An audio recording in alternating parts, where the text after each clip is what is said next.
First learning objective, assess quality of received materials. For in this section, there will be three contents we'll be discussing: relevant production, process, materials, productions, and their characteristics. Number two, we'll be discussing about quality checking procedures, and number three, identification of faulty materials related to work. All right, let's go ahead and begin with the first topic.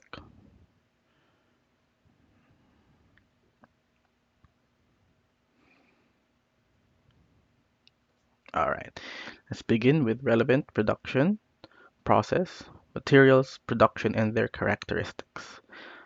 Every artist has a purpose, a process, a determined, detrimental as a blueprint may seem to creative. It's often the cornerstone of every professional artist's work ethic. This process is usually based on a set of tried and true methods that are supported by good habits. Definition of production process. The production process is concerned with transforming a range of inputs into those outputs that are required by the market. This involves two main sets of resources, the transforming resource and the transformed resource. The transforming resource includes the building, machinery, computer, and people that carry out the transforming process, and the transformed resource are the raw materials and components that are transformed into an end product. The importance of a process cannot be overstated. By regulating aspects of projects and your practice, habits are built, standards are met, and most importantly, a consistent work ethic comes through. A process is developed over time. If there is a problem with having a process, it's that sticking too close to one can limit your growth. There are crafts wherein my process hasn't changed in years, and there are crafts where my process is consistently being tinkered with. Developing a process comes with developing the craft. Finding something that works for you is great and it helps build expertise, but don't be afraid to try something new. It may not work, but you'll likely learn something as a result. Each process looks different. However, eh, here's process most will benefit from. Here are some 10 step process for any type of project. So first is query. So this is where we ask the question. Number two, clarification and brainstorming. Three, creative briefs. Four, gather resources. Five, write shot and design. Six, complete a rough version. Seven, gather additional feedback. Eight, incorporate revision and feedback. Nine, complete a good copy. 10, in further feedback is necessary. 11, quality control.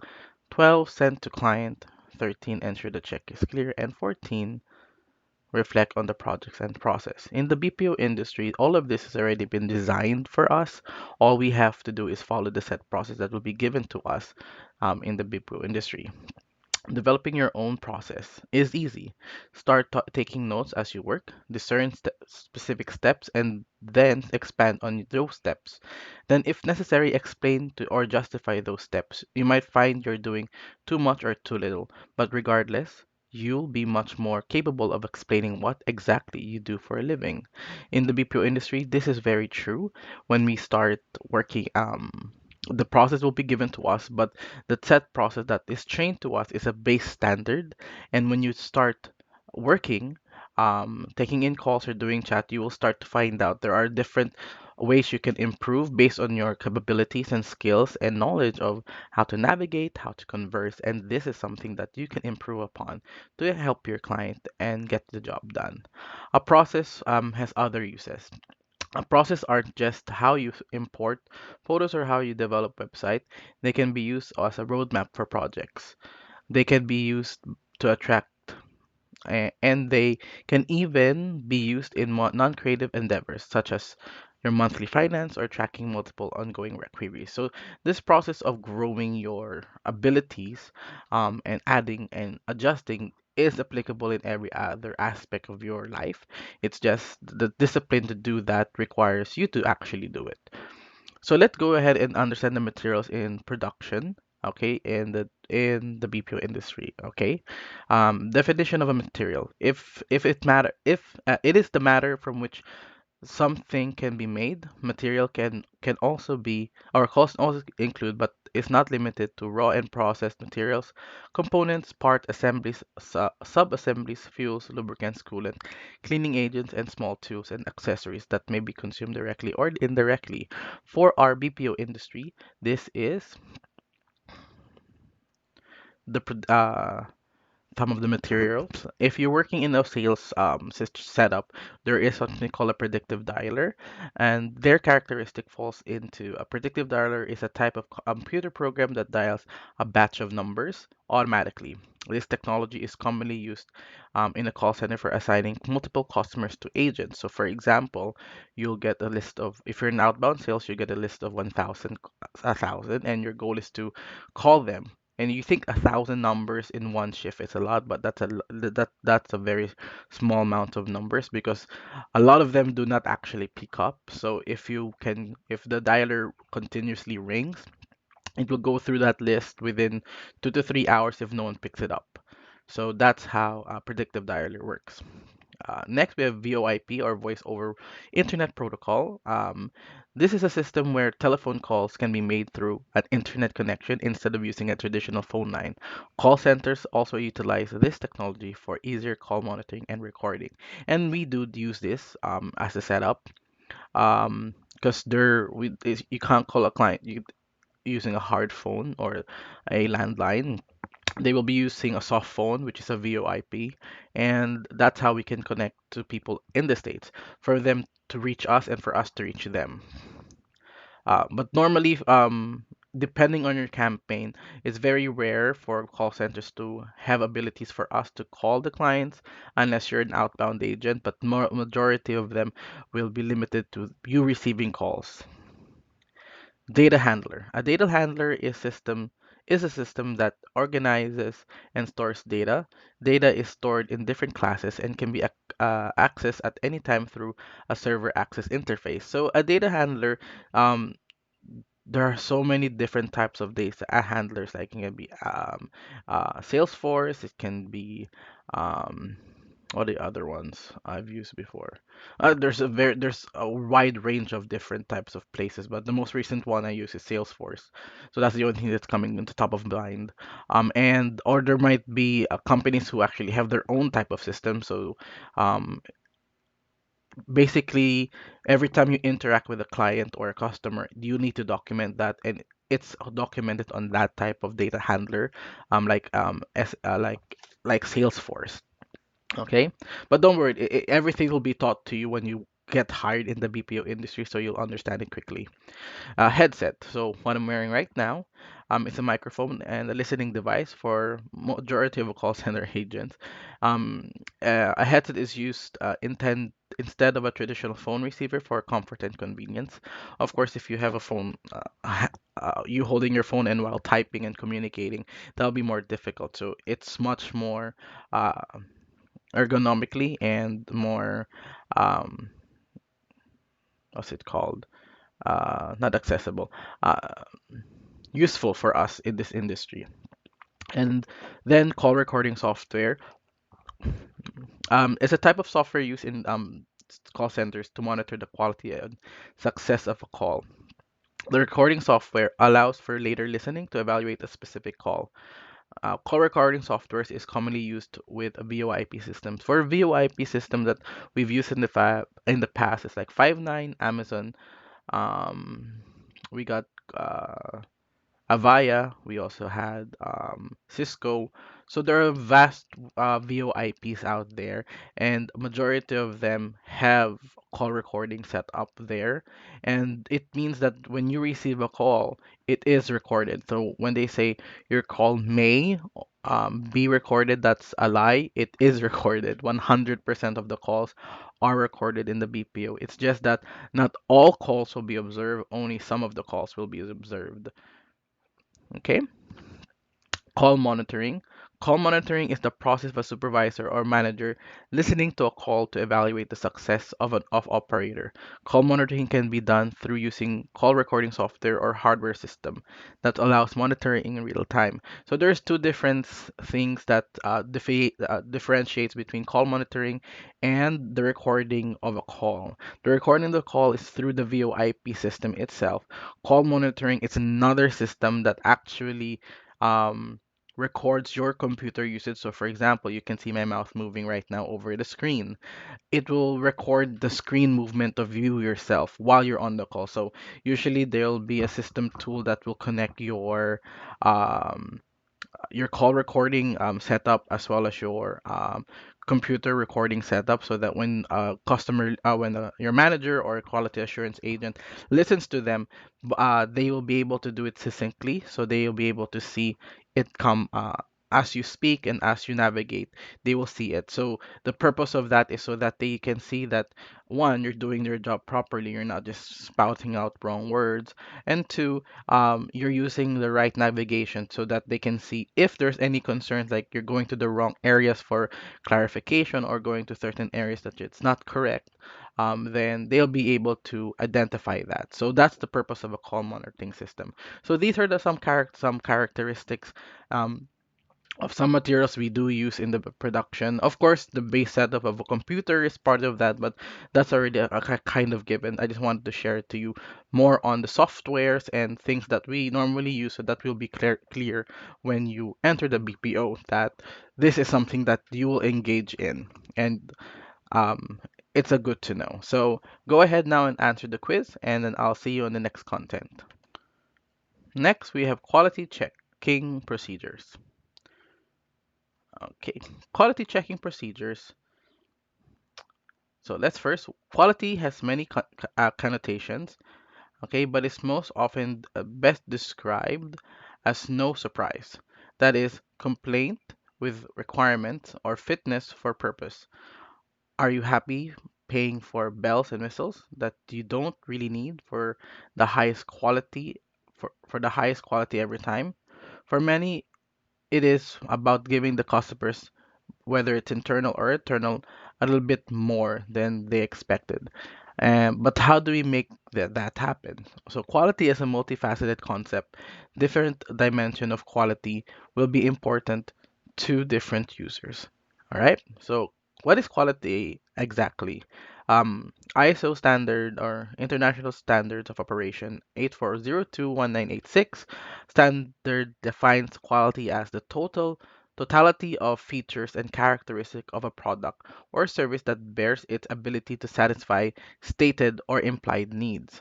When talking about quality, one must consider quality control and assurance. So, what is quality assurance? QA is defined as a procedure or set of procedures intended to ensure that a product or service under development meets specific requirements. It pertains to planned and systematic actions necessary to provide adequate confidence that a product or service will satisfy given requirements for quality.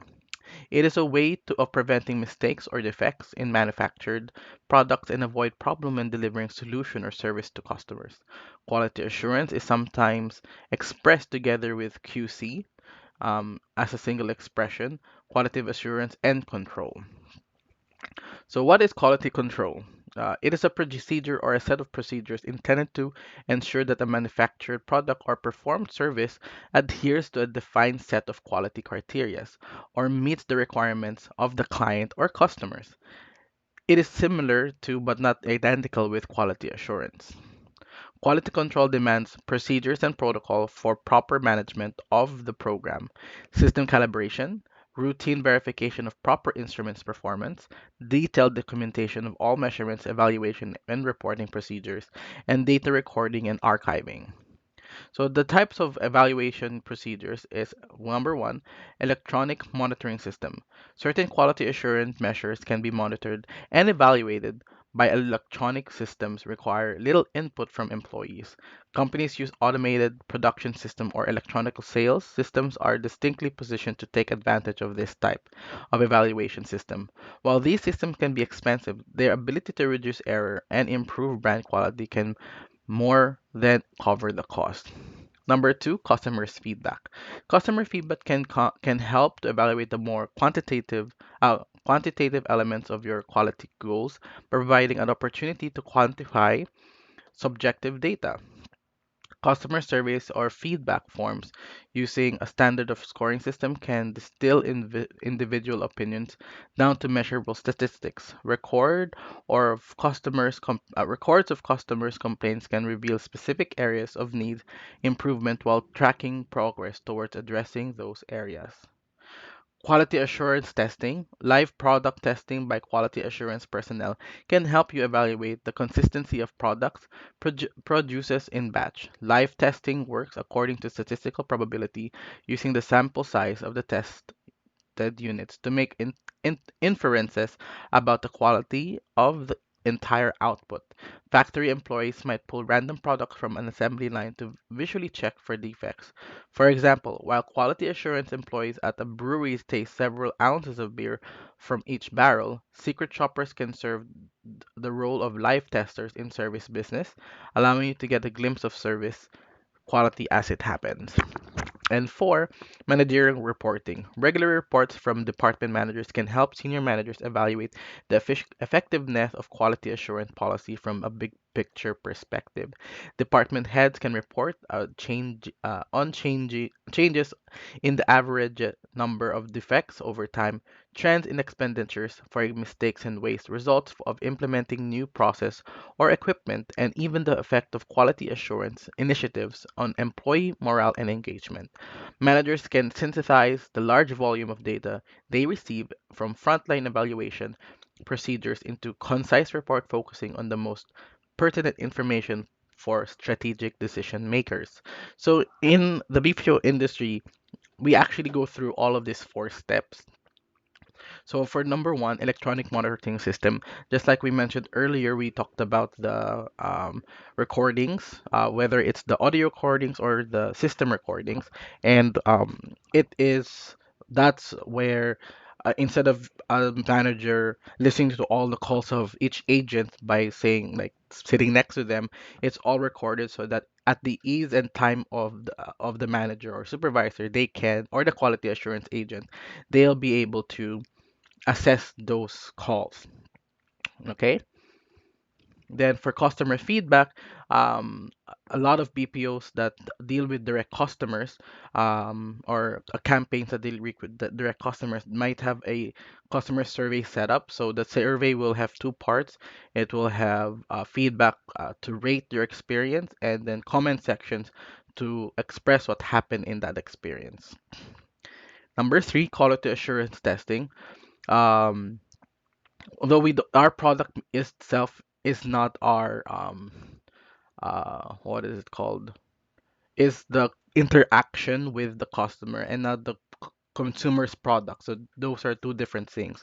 um what we do in our end is the dealing with the customers, the product, our product that we'll be doing dealing with is our interaction with the customer. The service itself is the product, and the quality of that is not tested originally.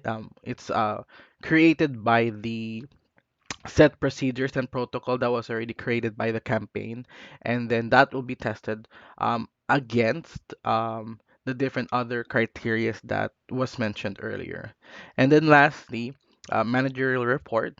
Oh, and by the way, there may, although it does not happen as much, but it can take place that there might be people calling in or chatting in who are employees or who are part of the company and checking into the process to make sure that the proper procedures are being taken place. But it happened like way before, but recently I don't think it takes place anymore because they just do the live recordings and they just listen to and watch the navigation of each agent individually. So that's how they do the live testing. here in the BPO industry. And lastly, managerial reporting, of course, on the end of your supervisors and managers, they will be looking at the reports of the previous sections I mentioned, and then from that average, they'll be able to give a full report of the effectiveness of that campaign's customer service. So this is how in our industry, in the BPO industry, works in improving and growing itself. So we're done with this content. You may now proceed to the next content, but don't forget to answer the quiz. I'll see you there in the next content. All right. And the last content for this section is identification of fault. All right. The importance of safety. A serious workplace injury or death changes lives forever. For families, friends, communities, and coworkers too. Human loss and suffering is immeasurable. Occupational injuries and illness can provoke major crises for the families in which they occur. In addition to major financial burden, they can impose substantial time demands on uninjured family members. Reducing injury reduces cost to your business. If a worker is injured on the job, it costs the company on lost work hours, increased insurance rate, worker compensation premiums, and possible litigation. Productivity is lost when other workers have to stop work to deal with the injury. Even a single injury can have far-reaching and debilitating effects on any business. Safe workers are loyal workers. Any business knows that employees' attrition and absenteeism can be major obstacles. When you create a healthy and safe workplace, you reduce those issues in several ways by budgeting for safety improvements and making safety parts of your operational plan. You en- uh, you engender trust. By involving employees in safety decisions through reporting, committees, walkthrough, and meetings, you show that their opinion matters to you. By following through on their input and improving safety, you provide quite tangibly that you care about their well-being. Workers typically respond by working harder, showing more pride in their job, and remaining loyal. Safety improves quality. Time and again, companies that put safety first turn out higher quality products. In some cases, that's because a safe workplace tends to be more efficient one, free of debris and tangles of cords. In other cases, it's a matter of focus. By working in a clean, efficient environment, workers are able to reduce distraction and truly focus on the quality of what they do. The results: better work products that create customer loyalty, bigger margins, and increased sales. In this way, and others, workplace safety is about much more than legislation. It's about creating the kind of productive, efficient, happy, and inspiring workplace we all want to be part of. It's about creating a highly profitable company, and that's why it's important. Fault reporting system. It is important that a faulty equipment is identified, labeled, and removed accordingly. This should ensure that all employees' exposure to potential hazards is minimized or eliminated. Equipment that may require labeling includes faulty items such as broken chairs, meeting tables, filing cabinets, shelving, microwaves, computers, photocopiers, and printers, items in the process of routing, cleaning, or maintenance, including service repairs or alteration. Warning labels should be placed on items of faulty equipment to prevent their use. Their warning labels should include the following: a prominent warning not to use the item, type of equipment, and faulty description, the date that item was reported to fault facilities. A fault report system should be implemented that allows faults to be recorded both within the project team before delivery and also by the end user after delivery. Once these faults have been recorded within the system, they can be checked by the project team, addressed, and potentially fixed or resigned off for delivery. Um, in the BPO industry, in the call center industry, on our end, um, most equipments that you will be utilizing, before utilizing, they would have been checked already, and it should be safe to be used. But if you do incur any concerns or issues, like you see areas that might have open wires or chairs that might be broken or things that might cause harm to you, you just have to advise your supervisor or trainer at that time, and they'll be the one assisting in creating this system report or faulty report. But in the majority, since we don't really operate with heavy machineries or anything dangerous, I think the most dangerous thing that there is in the BPO industry would probably be the microwave in the canteen. But apart from that, the rest is all standard. It's just a computer, and we don't really use printers or any other paraphernalia from a computer. So, peripherals from the computer. So it's just the computer itself. So we're ending with this content. And this learning outcome. So please answer the quiz and then go ahead and go to the next learning outcome. Enjoy!